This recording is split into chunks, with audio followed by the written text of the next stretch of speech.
Hello, everyone. Meteorologist Hutch Johnson. Another night and another chance at the Aurora. Your latest update coming up right now. Stick around. We'll have details on that forecast of yours as well.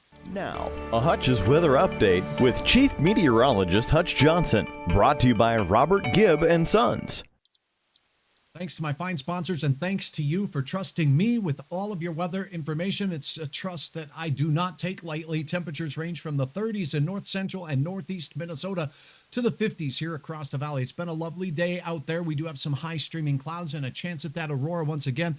And to better understand what's going on right now, let's take a look at what's really happened with the satellite view. And you can see streaming clouds along the North Dakota-South Dakota border. Otherwise, our northern counties are primarily clear. Much of Minnesota primarily clear. Our best chance at seeing the northern lights will come in the early overnight hours. Here is a look at some of the forecast details with regards to the viewing tips. Number one, there is that chance again tonight. This photo provided by Melissa Smith, always out there capturing beauty across the skies of the valley. This was in Twin Valley, Minnesota.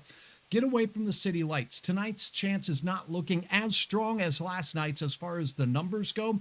I'll explain a little bit more about that later. But for now, look north on the horizon, low on the horizon, away from the city lights, and you'll have a chance at seeing another marvelous display. Here's a look at where or how far south tonight's could reach. Now, if you read the fine print here, the forecast for tonight is to reach KP indices of close to -8. Last night, we were at -8.67. That's close to -9, and that, or 9 rather, and that is a huge KP index. And those northern lights were visible in places like Florida. For tonight, a very good chance here in the northern reaches of Minnesota, North Dakota, and Montana of seeing those northern lights once again. What about that good old-fashioned sky cover out there? Let's take a quick review of the model forecast for that.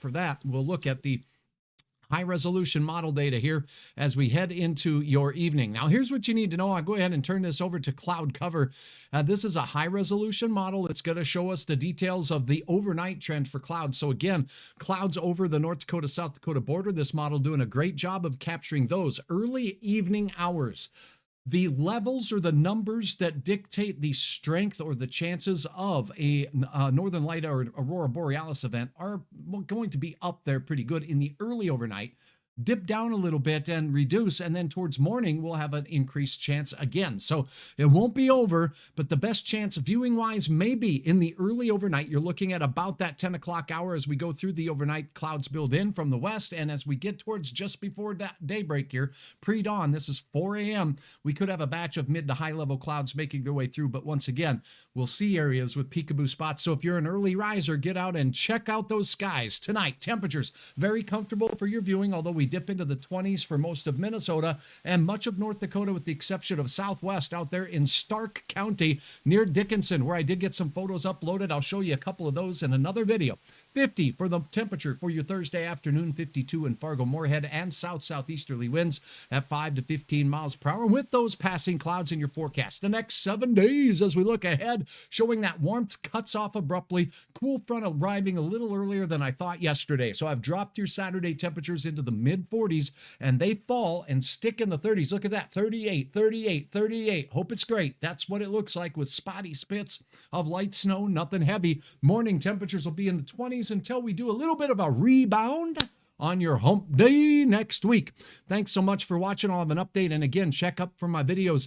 Oh my goodness, almost 200 pictures and videos uploaded to hutchesweather.com. Where? hutchesweather.com. Check it out. This has been a Hutch's Weather Update with Chief Meteorologist Hutch Johnson. Follow us on Facebook and subscribe to our YouTube channel. Thanks for watching Hutch's Weather.